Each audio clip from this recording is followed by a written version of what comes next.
It's Spoilerin time, folks. We get so excited because we work so hard on Cord Killers, our other show, to figure out how to watch things and where they are and what the services and what hardware, and then we get to watch them and talk about them here. This week, we'll be talking about Star Trek Lower Decks, What We Do in the Shadows, and Ted Lasso.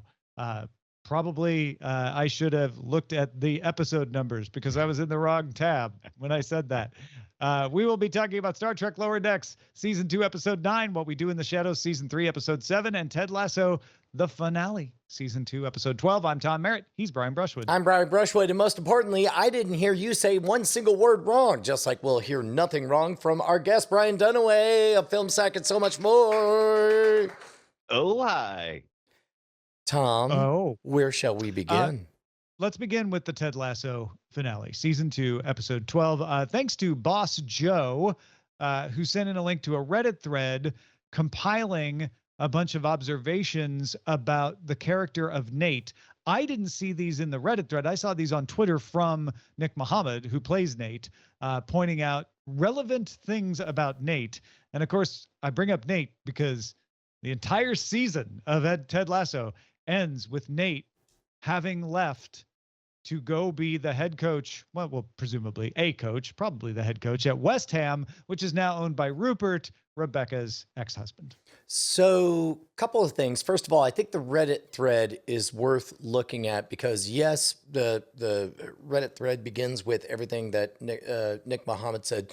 But more importantly, as you keep on going down, you see even more little observations. One of the moments he puts some time into is talking about, and he says, by the way, not on Team Nate, I'm just saying these are things that I would imagine Nate would perceive as microaggressions against him. Makes all this list of slights and all that stuff.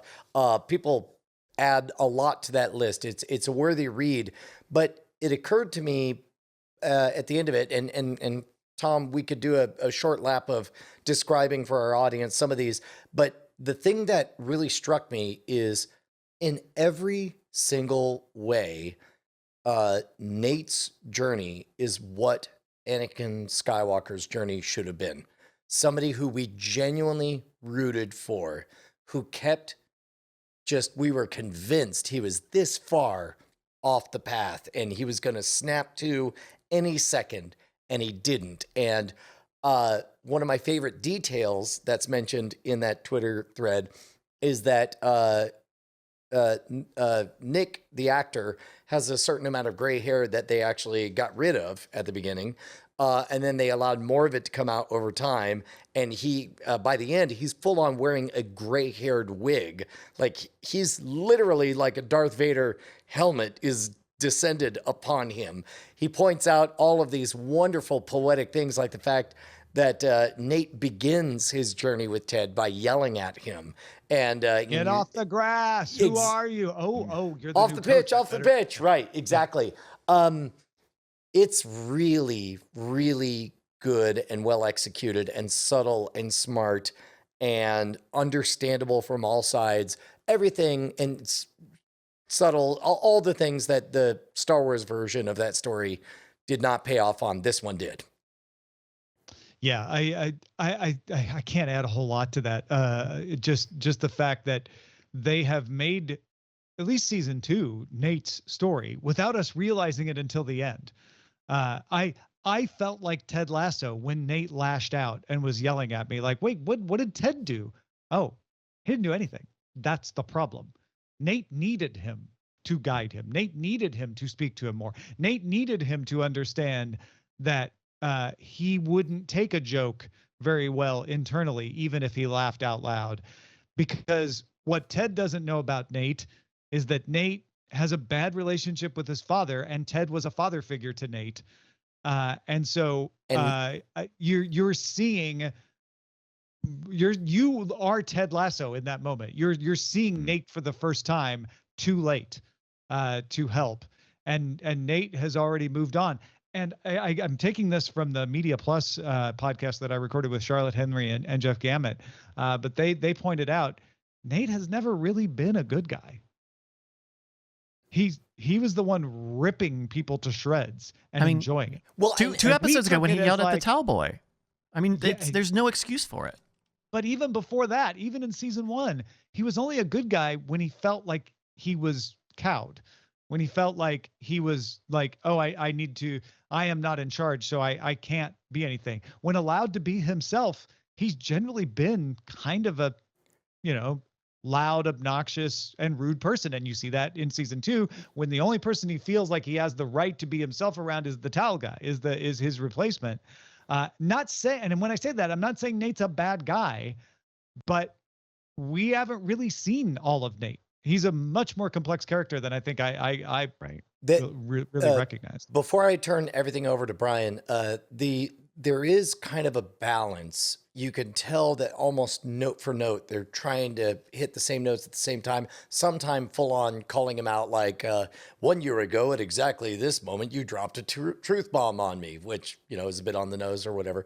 But in season 1, when Nate is given the opportunity to shine, he's given the opening speech, which he uses to roast every player to their own amazement and delight. He uses it to punch what we perceive as upward, but he's still punching.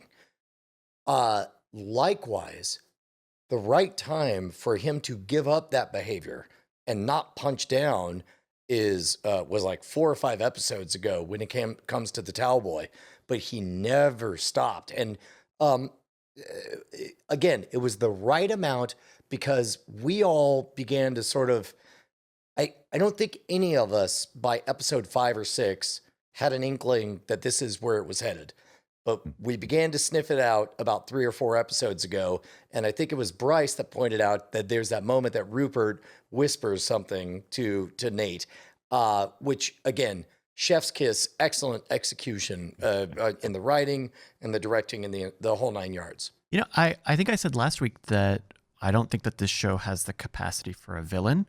Like if part of the show is saying that troubled people are people too, and that is a form of reality, that we can't have characters that are capital E evil just for the sake of being evil, which is not to say that the storyline that's happening is not happening. I think it's very real, all of the Nate stuff. But I think the goal of season 3 is not to beat Nate, and it certainly might seem that way with, you know, how, you know, bluff and bluster the end of the episode is. But the point is probably going to be they either turn Nate, or the show has more harsh realities to share to the viewing audience about how some people just do not ever get compatible. I mean, the anger that Nate had towards Ted at the end of this episode is not, you've annoyed me so much. Like, he is truly deeply feeling like, you don't belong here. I belong to be where you're at. Like we're not even talking about miscommunication. Fundamentally, Nate hates the existence of Ted. No, Nate is talking to his father. He's not talking to Ted at that point. All those words he's saying, he's projecting onto Ted. Right. But those are words he wants to be able to say to his father and can't.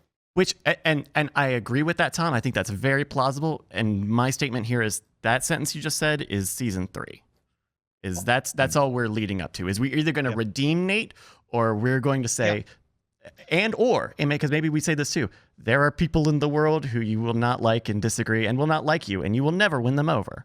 Don't forget, Luke Skywalker redeemed Darth Vader. Right, he correct. Always believed there was good in him. As somebody who just rewatched Return of the Jedi, I can vouch for that. And I swear I'm about to turn it over to Brian, but let me just plant this seed. Nate's not wrong.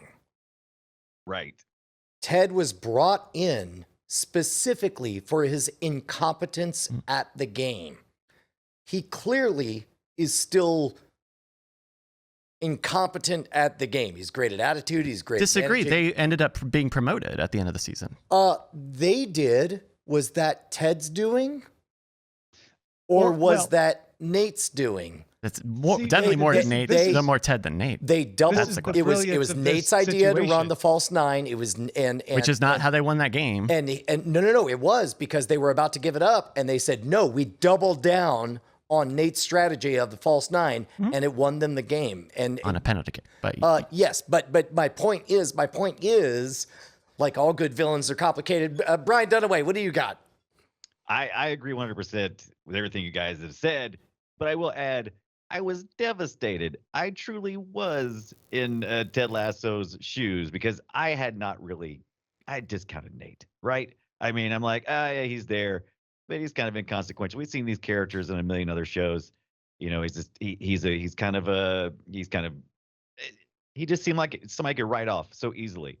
And when he gave the speech and he just tore into him, man, I just felt bad. I felt like I was the one being beaten up. I'm like, oh no, he's calling me out. He's right. I'm a piece of trash. And yeah, that devastated me. But the thing is, I skipped a few episodes so I could catch up with you guys. Spoilerin time. So I missed the lead up to this. So I was really shocked. I had no idea. I had no idea. I was like, when did he get so mean? Where'd that gray hair come from? The other thing we're going to see in season 3, I think, is Nate realizing that while he's technically right about everything with Ted, there are also other things he's not considering. One small example is in Nick Mohammed's tweets. He says, "You don't even have the picture of me in your office," and he's right. He doesn't. Ted has it at home on his bedside, next to a the picture of Ted's his own son. Yeah. You mean those right? American children? And so I think what's going to happen with Nate is he's right. Ted was brought in for incompetence and still doesn't know anything about the game of soccer. But Ted is also a very good soccer coach because Ted knows what he doesn't know, or at least tries to, and delegates and listens to Nate. And listening to Nate the towel boy made him more successful in season 1 than he would have been. Nate doesn't necessarily have that skill that Ted has. And that will be the downfall of Nate in season 3, I think. Yeah. I think other things happened this episode too. Yeah, I'm sure there were. I'm sure there were other. No, of course there were. But what were they again? Let's see. The love triangle with Sam and Keely. Rebecca was collapsed in hilarious. Like Sam made the right choice, and if there was any question whether or not it was the right choice, it's the fact that this billionaire a-hole was a total fraud and was doing nothing but spinning lies to seduce him, and immediately melt down in the face of it. That was very satisfying. Keely and Roy. We've been getting this sort of like this realistic ride of a couple out of the honeymoon phase, where they still love each other, but they have to go through misunderstandings and temptations. And the biggest one is Keely getting her own gig, starting her own business, saying very clearly, "I will never have Rupert as my client," leading us to understand that she will definitely have Rupert as a client in season 3. But mostly Roy wanting to do this beautiful thing of like, yeah, take a break before you dive in. Let's go spend 3 weeks on the coast. It'll be great. And Keely like, yeah, I can't do that. I'm excited about my new thing. And to do it right, I have to dive in now. And I can't do that if I'm distracted at the beach. Sure, I could get a connection, but I won't be focused. And I don't want to do that. You should go do that. And that's a huge test, right? Of Roy's faith in Keely, letting her make her own decisions, et cetera, et cetera. So feel free to mark this moment and throw it back in my face. I don't know, 2 years from now or whatever. But if I'm placing a bet, Roy and Keely get along. They have rough patches, but they stay together because what I'm seeing from them right now is what a real long-term relationship looks like. It's somebody believing in somebody else enough to say, "I love you, go do your thing, I'll still be here." And we're seeing that on both sides. I also, and I don't think this is a thing we've talked about before, I am now fully convinced that Ted and Rebecca are never a thing. They are always beloved colleagues who, much like our relationship, Tom, I will never marry you. We are never going to make babies together. But I will always enjoy and respect our time together. Exactly. And that too is a healthy and real thing. I've made my peace with that, and I'm fine with that, just like Ted and Rebecca. Millions of fan fiction are being deleted across the globe. I'm at this moment fairly convinced of both of those things. Yeah, I'm Dunaway. Are you still on the? Are you still rooting for Ted and Rebecca? Not really. I don't know. That never really seemed like it had to go to more of a platonic relationship to me. I just didn't see chemistry wise. I just didn't see it. You know what I mean? Physically, Yeah. from the actors and actresses. I just wasn't picking it up. So I felt like maybe they Now- weren't reading that in the script coming up. So Sharon's coming back next season. Oh, she is. In what capacity? Who knows? She's not needed on the team anymore. She's not employed by the team. Obviously, they could be like, you know what? We decided we need to have a permanent psychiatrist on the team, and they bring her back. I kind of don't think that's what they do. That seems too obvious. Can I tell you what has me even more excited than Sharon coming back? Is Trent Krim as a true independent. Trent Krim, period. Independent. Period. That was and is a real adorable testament to the charm of and the positive joy of Ted Lasso. I'm very, very excited about where that can go. And it's so funny from like a Trent Krim should not have told Ted about Nate. That is a violation of journalistic ethics, and it should have gotten him fired. That's correct. And guess what? It did. They Well, he didn't quit. ignore that. They used it and said, and Trent Krim's like, I basically, burned my bridge on the way out on purpose. We did not get a chance to talk about this last week, but I think it is known that the idea for Ted Lasso from Bill Lawrence is for it to be 3 seasons. So we could potentially be looking at the very final season beginning next season. Bill Lawrence told Charlotte Henry at Mac Observer, we conceived of this as three To be seasons. honest, It's perfect. and it breaks my heart to say it, but I certainly hope so because sometimes the right length for a story is exactly 3 books long. And I don't mind if they come up with another book. Maybe they want to have a story about another character, right? And I'm not talking about a Coach Beard, side jag. I'm talking about like, someone else from this universe. They maybe Roy and Keeley. Or, as long as it's justified and the story can stand on its own, I think Ted Lasso goes home at the end of this. He goes back I think to he the has US. to. He goes back to It's got to, yeah. And number if one. we get any more stories in this world, it doesn't involve Ted. He definitely goes back to number one, a rule or a game whose rules he knows, where he's actually used as a coach. But that I'd be okay with Sharon being seduced into that adventure. That would be fun. Wait, Sharon? Oh yeah, no, those two are gonna click. Uh-huh. Yeah, I mean that put that one in the Brian prediction bank as well. That would be very unprofessional from the very button-up Sharon. Which seems like a very good season-long arc for them to work through. That sounds like a cheaper storyline. though. Have we seen the last of Sam's story arc? He got his place. He's got his shop. He'll be back. No. certainly. no. Sounds like he'll be back. No. Yeah. Sam's sticking with the team. It'll be a complicated up and down with Rebecca. We'll see. Richard Splett from Veep will probably return to wreak vengeance. It was great. It was great seeing him as the billionaire. That was I know. He's such a different character. I know he fit right into it perfectly. All right. Anything else on the season finale of Ted Lasso? No, this was a curious season in that it spent an awful lot of time doing things I didn't like, but dang if they didn't stick the landing. Yeah. Yeah. That's an act Blown 2 away. for you right there, right? Like, Yeah. you don't like act 2s on their own, but if they're done right, you're like, oh, now I'm really interested Right. in what happens in act. Yeah. All right. That is Ted Lasso, the finale, season 2, episode 12. Let's talk about What We Do in the Shadows, season 3, episode 7, The Siren. Basically 2 main stories. One, the doll runs away because no one will pay attention to it, and they have to chase after the doll version of Nadia. And you get why am I blanking on their names? But you get Laszlo and Colin. Colin Robinson. Yeah. Yes. Tempted by a siren chicken. Yes. On what was that? Some kind of trash barge? Where was she at? It was so filmed far away, and everything was like hard to see, which I liked.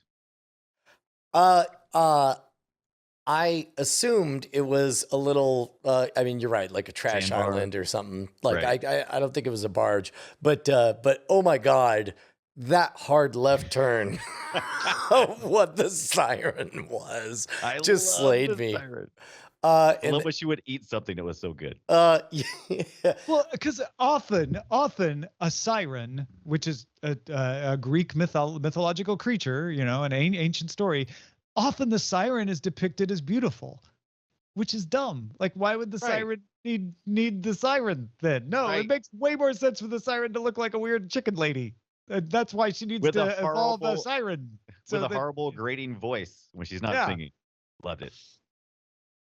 Yeah, no, I continue to fall more and more in love with what they're doing this season. It seems like they're finally tying up a lot of loose ends. I was a little bit frustrated with, I don't know, just what I perceived as meandering early on in the season is really, forgive me, coming home to roost in the latter part of the season. I continue to increasingly support the crazy adventures of Colin Robinson and Laszlo. the buddy cop comedy. Yes, Yeah. love it, love it, love it.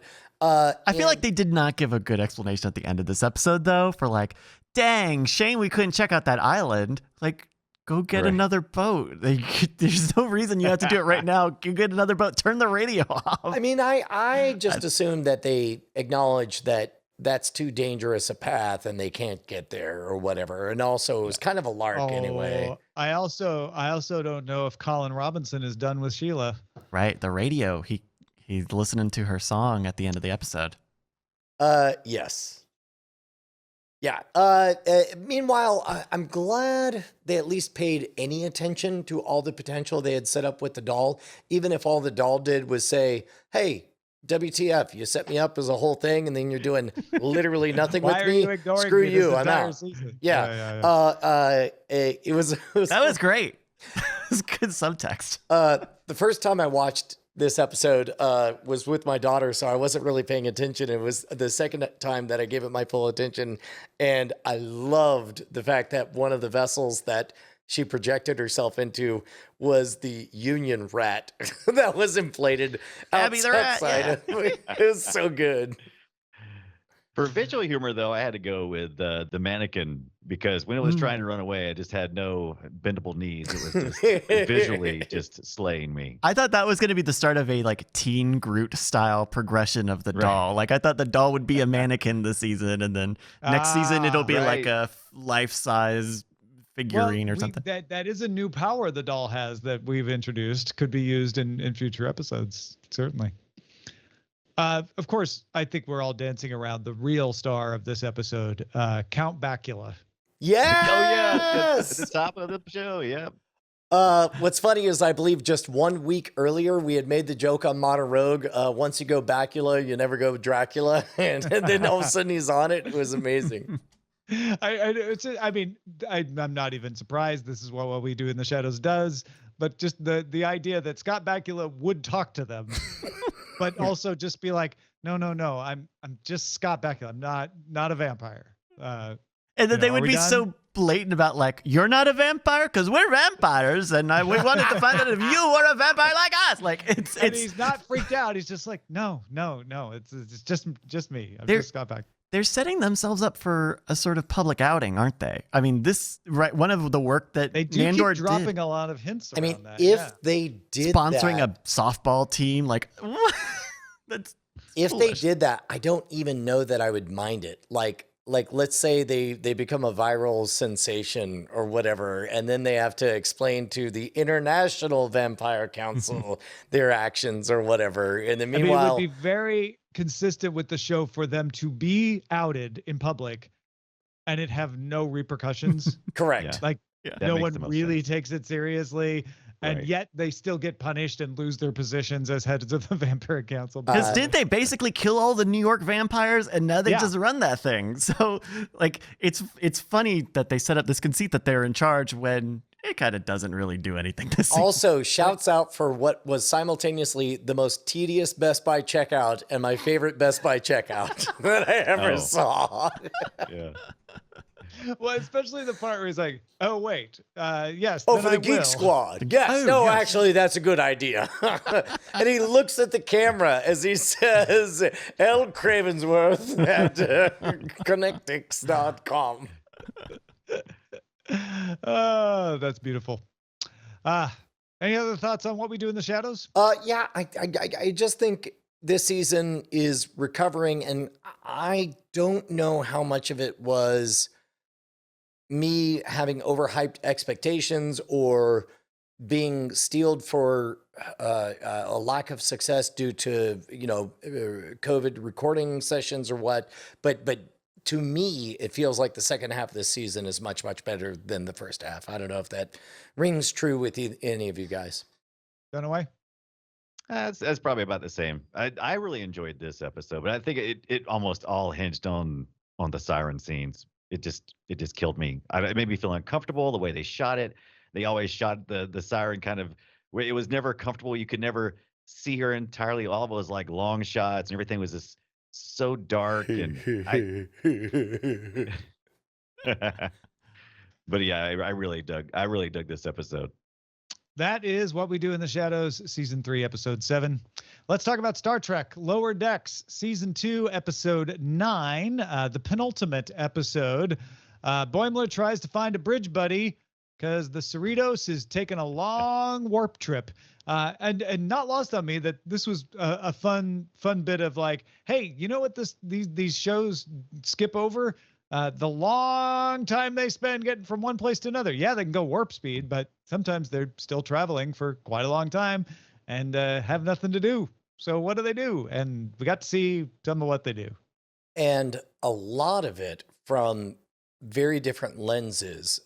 We obviously have our Lower Decks team. We had the Klingon Lower Decks team where one person, Boimler proxy, I assume, is excited to go to the bridge and who successfully becomes captain of the ship and all that. We get the Vulcans. What slayed me the most was the Vulcans, where it's like in the calmest of all voices, they are like, "This is totally irrational. You are completely unhinged, and you will be forced to meditate for Total 40 lack of days." self-control. What was so sweet about the Vulcan scenes is that a super nerd like me is sitting there, and when she says, "I feel we should," I'm like, she said feel, she's a Vulcan. And so the reaction is, you are losing control. I'm like, that's the proper Vulcan reaction to that. And what a payoff too, that after all of that, like that would have been fine just by itself. But the fact that it ends with what very clearly is a reassignment to the Cerritos, even though they don't say that, I'm like, chef's kiss. And then the button on top, my favorite laugh out loud gag post credits was Lower Decks in the Borg. Yeah, And the it's Borg. just them hanging out, standing Just erect. beeping. It was Yeah, just amazing. beeping away. Can Yeah, I love say that part.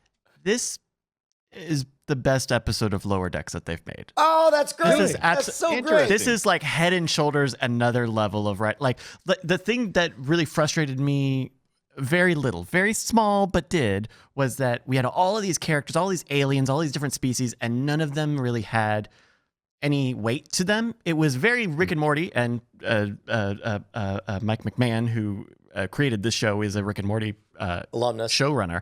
And so we see the, I mean, if you're a Star Trek fan, I'm sure this is not novel to you at all, but we actually saw politicking. We saw a story. We saw like the details of the world. We saw interactions between multiple parties in a way that this show has just been very cartoony about, very story of the week. And I really, really, really, really dug super into checking out the other Lower Decks. And I was really not sold on going back to the Cerritos and seeing what they were up to. And that stuff won me over too. I mean, it was a 10 out of 10 for me. So here's what I think is happening is you now have watched enough that you didn't have to know, like you've already been trained what the Packlids are. They're the dumb species, right? And so it's like the fact that they're sitting there in lower decks and it's like, red alarm, red alarm. Like you can get that joke and you didn't have to see a single episode of Star Trek before. Well, yeah, I mean, because that is paying off from something from season 1, right? Them having explosives and not knowing why. That not only that, but having a story where everything tied in, right? The Vulcan anomaly, the Cerritos pulling out because they saw like everything tied together in a really great way. And I kind of liked that all of the subtext of this episode was, we're going to keep doing this. Do you want this? We're going to keep doing these. And I said, yes, please. It's certainly better than, say, if you had interdimensional cable. Bryce, but before I hand things over to Brian and Tom, congratulations. You are a person who watches Star Trek. Sorry. Hey, you know what? If this is what Star Trek is. This is what Star Trek is. Okay. Welcome. Star Trek, man. Dunaway, what'd you make of this? Well, okay, here's a confessional. Other shows that we talked about today, I've seen almost all of them. This was my first episode of Lower Decks. Holy cow! Holy crap. Holy cow! I didn't feel left out at all. I felt like I knew exactly what was going on. Now, this is why I haven't watched Lower Decks. I am a huge Final Space fan. I love that show. It is so freaking epic. And when I saw this, I was like, oh, just trying to do the same thing. And so I've been very hesitant. But I watched it. I enjoyed it. I especially like, and I would like to see more of the multiple Lower Decks. I hope it's not always just on the single ship. I enjoyed seeing, the A and B stories and all the different Lower Decks across the galaxies. I enjoyed that. I don't know if they'll go forward with that, but I did enjoy that. Tom, where were you? Oh, I Vulcans all day long. Yeah, I basically told you what I like about this episode. It was saved by the Vulcans. The Boimler trying to find a bridge buddy thing was okay. The Klingon stuff was interesting. It was almost like a totally normal Klingon storyline if they hadn't exaggerated, the shortness and ineffectiveness of the Lower Deck Klingon character that we were following. But yeah, Vulcans, man, like that just made my episode. I loved it. Yeah, I'm so stoked. That's great. I can't say enough good stuff about the timing, pacing, all of it. It's great. It's a great show. It's a great show. Oh my gosh, my biggest laugh, and I just saw this because I'm going through the IMDb screenshots, was when Mariner and her mother, when Boimler sneaks into the holodeck while they're training. To see how they casually work out their issues they're talking about their ladies' issues and their relationship, and it's like this a lot of whackety schmackety like the mention of hot flashes came up. It's so good. Any other thoughts on Star Trek Lower Decks? Am I missing anything? I mean, should I go back and Should watch keep it? watching it. It's a great show. You absolutely. Have I seen You like Star Trek, right, Dunaway? Yeah, I'm a huge Star Trek fan. So I think that's the you'll reason why it was love no it. problem. Even though you're not going to get more of the Klingons and Vulcans in the earlier episode, Right. you'll love it. You'll love the references. I'll revisit. If I can write a recipe for you, the last 3 episodes have been great. And if you want to just pick one from last season, just know that the whole joke is they're riffing on the movies. That's all you need to know. The last episode from season 1. That's it. Right, got it. Perfect. That is Star Trek Lower Decks, Season 2, Episode 9. Now, next week, we will be talking about What We Do in the Shadows 308. We'll be talking about Star Trek Lower Decks finale 210. What are we going to replace Ted Lasso with? Well, we've got some other shows coming up. But to fill in the gap, you may have noticed we haven't been doing a library watch, what we call when we watch an old show that's finished. So we're going to try something different. We are going to watch selected episodes of Miami Vice. We're not going to watch it from beginning to end. We're going to watch Miami Vice episodes with interesting guest stars because they've had some very interesting guest stars like Giancarlo Esposito and G. Gordon Liddy and Ted Nugent and Edward James Olmos. So next week, we will be watching Miami Vice 101, starring Jimmy Smits and Miguel Pinheiro as guests. this will not always be episode 1 followed by episode 2. So check the show notes, cordkillers.com, or listen to me here. But you can always check the show notes to find out what will be in Spoilerin time the following week. So once again, next week, Lower Decks 210, What We Do in the Shadows 308, and Miami Vice 101. We'll spoil you then.